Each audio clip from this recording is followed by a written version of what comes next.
Hello everyone, আশা করি সবাই ভালো আছেন। আজকে অনেক দিন পর চলে আসলাম আমাদের সেই করলা ক্ষেতের ভিডিও করতে। আর আমাদের করলা ক্ষেতটা এখন কী অবস্থায় আছে সেই ভিডিও করার জন্যই আমি আজকে মূলত আসা।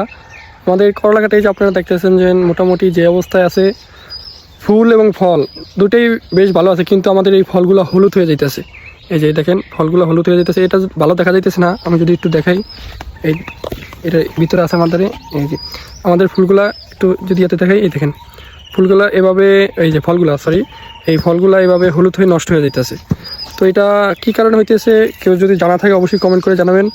আর এছাড়া আমাদের এই যে ফলগুলা মোটামুটি বের হয়েছে ভালোই, এই যে মোটামুটি বের হয়েছে।